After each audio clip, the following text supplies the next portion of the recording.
Goods for Nothing. Written by Isaiah Hu and Enterprising A1. Engines from the other railway leave goods trains bound for Sodor at the other end of the line. These trains are filled with precious cargo for the industries and people of the island. While important to most of the island's residents, they're not as important to others. "It's degrading," James spluttered dramatically. A groan rose around the shed. "Come now, James," Edward tried to soothe. "It's only one goods train." "That's one too many. You'd think I've done something wrong to deserve such a relegation." "Ooh, quite the fire in your vocabulary today, James?" Percy chirped. "For good reason, too," James snapped. "I was going to get repainted today, but no, I'm stuck with dirty trucks." James let off steam and grumbled away to prepare for his journey. He was due to run light engine to the other end of the line to pick up a special goods bound for the works. He couldn't care what the cargo was. All he cared about was that he was pulling trucks, and that was enough to displease him. James arrived at the big station grumpily and found his trucks being carefully loaded. He reversed into the vans with a bump. "Oi, watch it!" croaked the lead van. James took no notice and sizzled with impatience. Soon all was ready, and the guard blew his whistle. James replied with a harsh and started away with a jolt. "Goods for nothing, goods for nothing," he chuntered as he dragged the train out onto the main line. The journey was anything but smooth. James's rough treatment of the trucks persisted. He bumped them any chance he got. The vans grew crosser and crosser, while his driver grew anxious. "Well, he's certainly in a colourful mood today." The fireman chuckled, shoveling more coal. Soon they approached a signal at danger.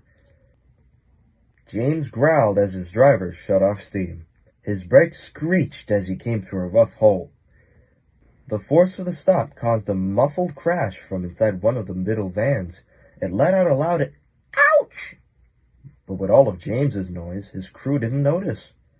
The van felt most uncomfortable and grunted meekly. The other vans were furious. "You silly engine! You probably damaged the load." James just scoffed. "I've barely gave you lot a tap. Now smarten up. I won't have any more of your grumbling for the rest of this trip." The trucks growled at the red engine, their planks and panels going red with fury. They decided that they had had enough of James and began plotting to pay him out. They continued on. James still treated the trucks roughly, but they remained oddly quiet. Soon they began the approach to the works junction, and James gave a whistle to alert the signalman. This was the signal for the trucks. "Go on," they yelled, bashing their buffers into the red engine. "Oh!" he cried as he rumbled helplessly over the switches. The force from the bumps caused more sounds of cargo breaking to emit from inside each van. They all stopped jeering and unanimously groaned in disgust. James took advantage of this and jammed his brakes hard to stop. This was a mistake. The impact jolted the train horrifically. One of the rear vans clipped his flange on the points and came off the rails with a cry. It toppled over on the junction, spewing its load everywhere. When the smoke and debris settled, James was aghast. Paint was all over the junction. "You stubborn engine!" shouted the station master. "You've ruined the works paint order, and not to mention thrown the junction into chaos." James was still in shock. He stammered and coughed. "I'm sorry, sir." "I don't want your apology," the station master barked. "I want you to help pick up this mess." "Yes, sir," James gulped, as he began pulling the van still on the rails into the yard. Workmen unloaded destroyed cans and barrels from the vans. The stock grumbled something awful as their walls were cleaned of the splattered paint. James sat at the junction with a crane, helping the breakdown gang re-rail the van and clean up its contents. "Well then," a familiar voice boomed. Looks like you had a very colorful day, James. James grimaced and looked over at the Fat Controller. I'm truly sorry, sir, James started. The Fat Controller put up his hand, and James shut his smoke box. I understand your disdain for trucks, James, but you've learned in the past not to let this disdain get in the way of your work. Just because you had your repaint postponed doesn't mean it wouldn't have happened. But now, given what has happened, it seems you won't be getting repainted anytime soon.